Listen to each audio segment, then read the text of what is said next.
On the zoo, high adventure for Burma. Jelani heads over the ditch on his big OE. And tigers Malik and Barani have their taste buds challenged. At Auckland Zoo, keepers and animals alike are all set for another sunny, fun day. The zoo's largest larger-than-life resident is Burma, but she's walked alone since her companion Cashin died in 2009. Andrew Coers is Burma's main keeper. This job gives me the variation that I like. You work with Burma or any of the other animals that we've worked with here, and every day is different.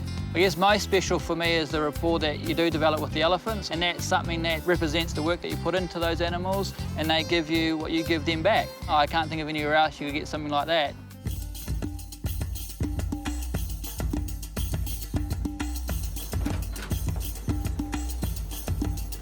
Hey, Burma. Elephants are herd animals, so the keepers keep a constant eye on their big girl now she's going solo.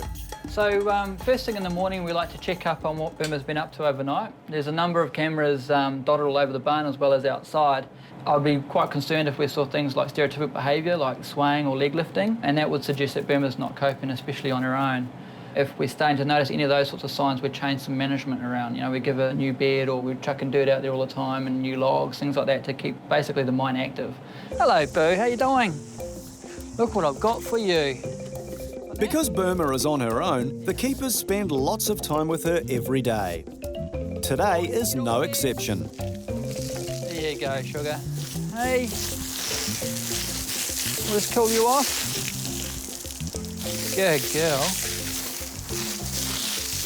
Where's your trunk, Daddy? Since Cashin's passing, it's been a bit challenging for us, having her on her own.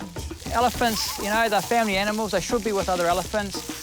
And it's been a while now since she has had that companionship. So we're kind of fulfilling that niche at the moment. Burma, turn. All the way, turn. Let's get your bum wet. Turn. There's a good girl. All the way, turn. Good girl. It's a hot day today, so the team decides it's time someone took a plunge. That's a good elephant. It's great for Burma's mind, body and soul.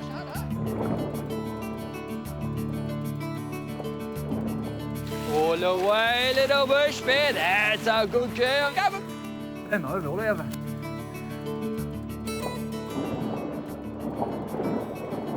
Good girl. Yes, yeah. Back in, bro.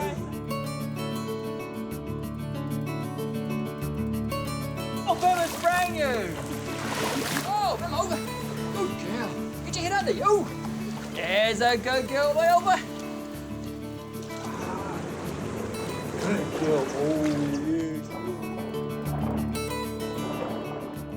Just fun for us to spend some time together, you know, and all the team get in there and have a good time. Back up. And kind of, I guess, helps with that whole companionship that she's lacking as well, especially when we get in the water with her and play around. Hey, hey. Oh, yes, you. Okay, let's go find some sand. Let's go bush bear. To avoid Burma getting confused when her many fans call out, Andrew uses a special mixture of Thai, Sri Lankan and Māori language when making his commands. Go, Burma, fling. Good girl. So that was really cool. You know, we don't get too many opportunities to do that. I think she thoroughly enjoyed herself, and for us, that's what it's all about. You know, her having a good time, and us making the best of our opportunities. Hey, it was lovely. Good girl. We'll see you later, Chook. But the day still holds more surprises for Burma. Not far away at Pridelands, one of the zoo's most popular residents is on the move. Just 18 months old, Giraffe Jelani is a typical tween and getting taller by the day. His personality is just in the last couple of months starting to shine through. He's a bit of a ratbag. He's spending most of his days at the moment learning tricks off Dad, so he's growing up quite fast and learning to be a bull giraffe. Neither Jelani nor Mum Rukia have any idea about the exciting plans in store for this gentle giant. Jelani's going to be heading over to Australia to become a member of their bachelor herd at Werribee Open Range Zoo. But the good thing is that this is the age where he would be leaving Mum in the wild, so we're not doing anything unnatural in terms of when he would be leaving Mum. Being a a zookeeper is amazing because I get to turn up to this amazing place and work with these animals. There's not too many jobs that you actually get to enjoy as much as I do. Shipping a giraffe to Australia is an absolutely mammoth exercise to undertake, mainly due to their height. They won't fit in planes because they're too tall. The only way we can get them there is on a container ship. So we've been crate training for the last month or so, just making sure that he's comfortable walking in. So we've been feeding him a lot in there. He's been having his breakfast in there every morning. At first, when we started, he was quite scared. He was a little bit freaked out by that. But as time's gone on, he's getting a little bit more used to it every day. And we're hoping that he's going to adapt quite well to his crate. Jelani hasn't been separated from mum until we started this crate training process. So that's why we've taken a month lead-up time to get him used to just being separate from mum, not being able to see her. Jelani's already 3.5 metres tall. His crate is custom-made for comfort and safety. Because Jelani is a little bit taller than we'd actually like him to be, the roof tilts. So once he's on the boat, we can actually tilt the roof up, give him a little bit more room. He can get a lot of sort of airflow through there, good ventilation. Nothing can fall into the crate. Everything that we feed him, we do on the outside of the crate. We don't want him to trip on things, but also we can't get in here, so we can't retrieve anything that does fall in. Once the door's shut on him, that's pretty much it. It's too dangerous to get in here with him. Jelani's departure date is only 24 hours away. But will everybody be ready in time for his epic voyage across the Tasman?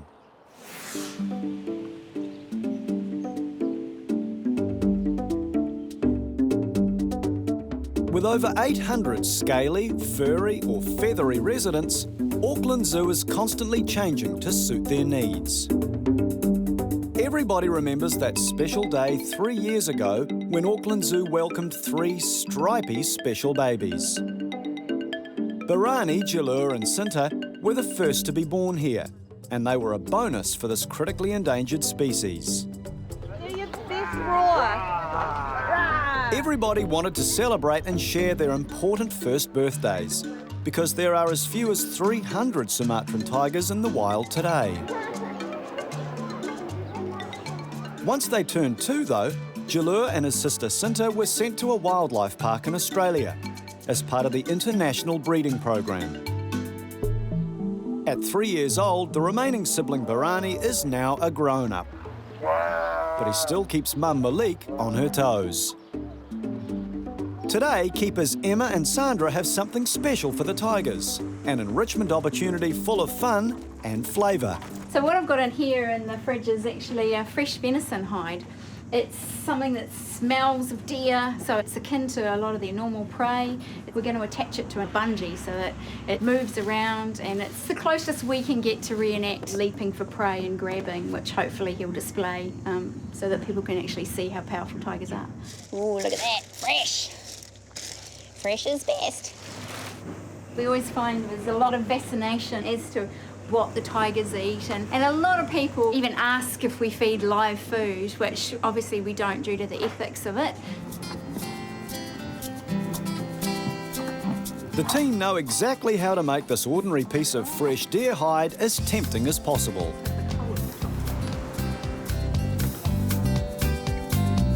Attaching the venison to a light plastic sea buoy takes away any sharp corners, and a bungee cord makes it hard to catch.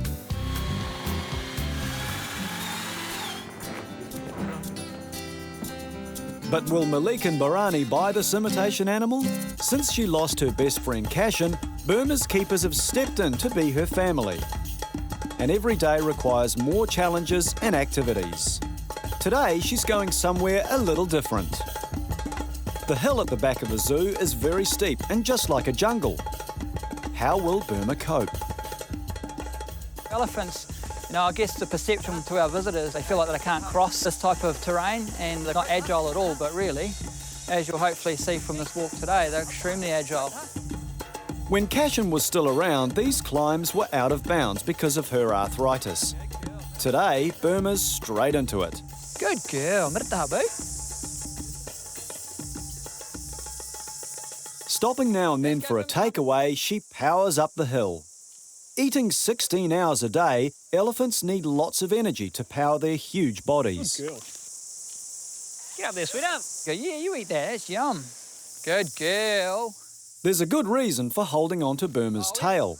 It keeps her calm, knowing someone's got her back. As we go further up, it's getting a whole lot steeper, and she's probably going to start digging some kind of footsteps for herself. She'll be using a lot more muscle. These muscles will start working the front legs here, and you'll see her start grazing. She hasn't experienced this type of terrain. You know, we do walk through bush areas and stuff, but it's generally a lot flatter than this. This type of exercise is really good for her, nice and healthy. And this is where you expect to see wild elephants. You know, we're doing stuff that she should be doing, but it's just challenging, which is awesome. Good girl. Wait, up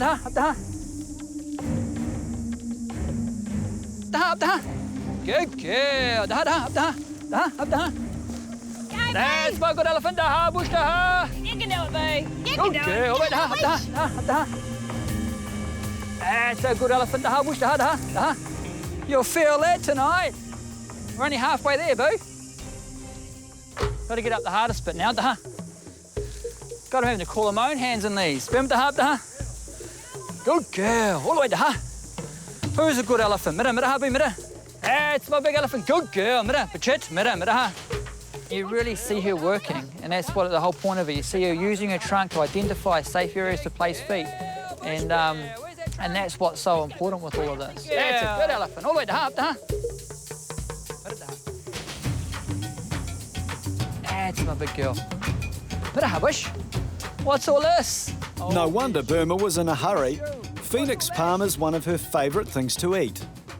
Her sensitive multi-purpose trunk can pick a single leaf or a whole frond and cut it up like a knife and fork too. All the way, bushbed, Avoid the trees, but we don't want to break everything, Burma's walk on the wild side has been a major achievement, testing muscles she never knew she had. Andrew's already looking forward to doing it again. Piece of watermelon for being such a clever elephant. There you go, sugar. We're doing everything we can to keep Burma coping and doing really well. We've got to continue to be creative about what we do with her and where we take her and some of the tasks that we get her to do. Until such time that a decision is made that elephants are definitely on their way, and or we make a decision to send her to be with other elephants somewhere else. Until that time, we'll continue to be her family.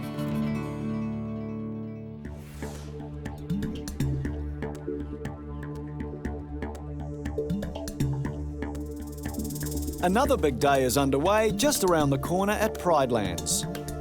Jelani, the young giraffe, is about to sail away on a 5-day trip to his new home, an open-range park 35 kilometres out of Melbourne. So this is a giraffe suitcase. This is all the bits and pieces that Jelani's getting packed for him. So we're just packing some last-minute fresh browse. So he's got lots of nice, fresh, yummy leaves to eat on the trip. So in the crate, as well as lots of food and stuff, there's lots of tools just in case we need to use tools and things. So, you know, I've got everything from bungees to buckets, padlocks, ropes. There's all sorts of stuff in there. Jelani is trading places with a female who's coming back to Auckland as part of the Australasian breeding program. Moving a giraffe isn't an easy task, but I'm feeling good, confident. Saying goodbye is an emotional experience for all his keepers. I was raking the paddock this morning. It was just, you know, so sad that he's never going to be out in that paddock again. But yeah, it'll be sad, but it'll be fun. It'll be good for him. Gonna miss him. Yeah. The complicated process of separating Jelani from the giraffe herd begins. Some of the giraffes are let out of the shed, Say goodbye to Mum. That was the last time you seen her. leaving a slightly unsure Jelani to get into the crate. He's going to come straight in. Good boy, Jelani. He's keeping calm and relaxed, which is a very good sign. Good boy, come on.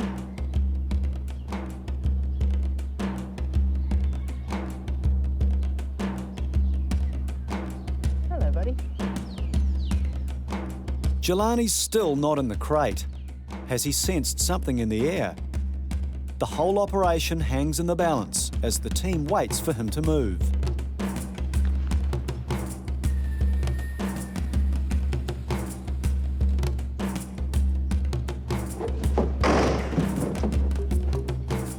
We're in.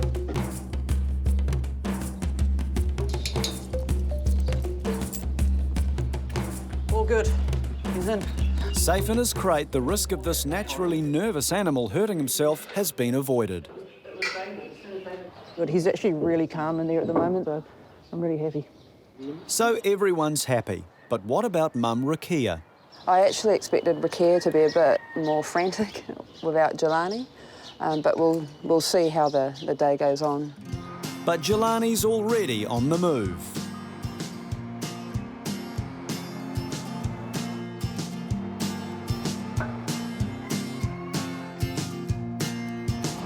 I can't imagine how he feels at the moment. I mean, you know, giraffes 10, 20 feet in the air, it must be quite weird for him. I'd say he's probably quite scared. But look at him, you know, he's really inquisitive. His head's out of the crate, he's having a good look around. Finally, Rukia looks around for her big boy, but he's off on his big adventure. Next stop, the ports of Auckland and the deep blue sea. In the heat of a summer's afternoon, some of the zoo's residents are on snooze duty. Over at Tiger Territory, Sandra and Emma are installing a meat lover's piñata.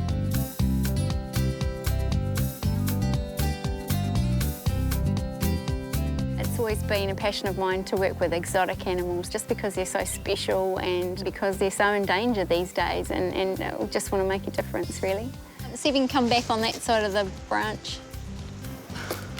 So we need to make it a little bit more out of reach so that they've really got to stretch, got to use their muscles, got to think they might come down from the top and if they can't reach it. So it's not just the physical activity, it's about the thought processes and how they work it like they would in the wild. Obviously they have to think to hunt, otherwise they won't be successful. Yummy. Oh, look at that, delicious. The venison hide is ready, along with the excited onlookers, and of course the tigers themselves. One that's bolted down to the left is the one that's following. Oh, Molly gets it to herself.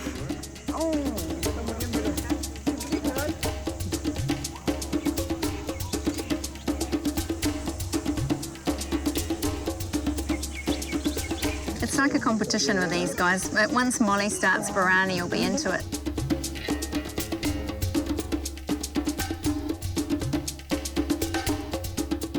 It was great seeing both of them have a go at it. Yeah, she'll back off until he's finished. The tigers love the triple attractions of smell, taste and bounce. It's a realistic display of genuine wild behaviour.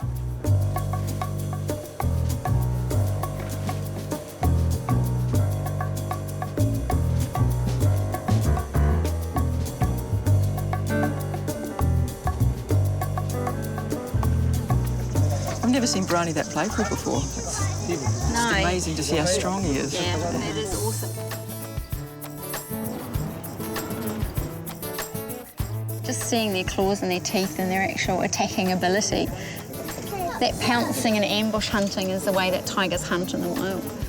Encouraging the tigers' instincts pays off for the crowds and the keepers. I think everyone's enjoyed it so far. It's just great to be able to show them how strong tigers are and sort of their attacking ability. Absolutely. So, I think it's been a great enrichment. We should do this every encounter, I reckon.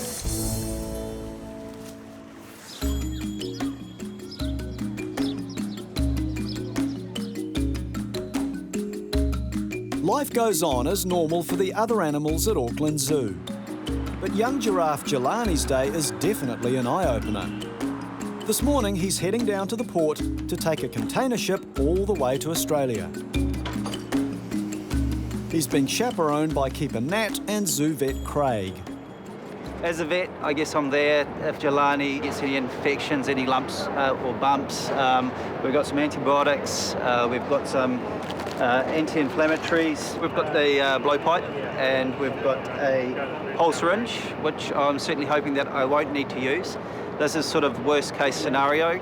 So I do have some anaesthetic drugs and I've also got some euthanasia drugs as well, just in case everything went a bit pear-shaped. It's taken months of planning, and like all big events, this one is marked with a cake. This is from the operations team of the Ports of Auckland. I hope you have a safe trip to wherever you're going. Oh, that's brilliant. Thank you. All right, thanks very much. That's really cool. That's brilliant. It's a bittersweet experience for the team saying goodbye to the guy they've known from birth. I'm quite sad actually. Looking at him right here, it's like, you know, it's the last time I'm going to see him. I'm going to miss the little fella.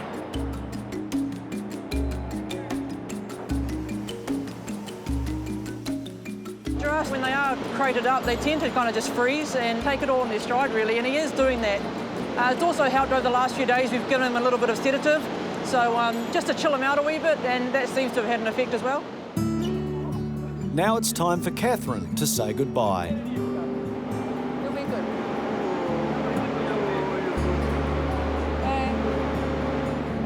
The countdown is on to ship out. When I became a zookeeper, I didn't really expect to be taking a giraffe across the Tasman Sea. Hey, buddy. A bit scary, isn't it, mate?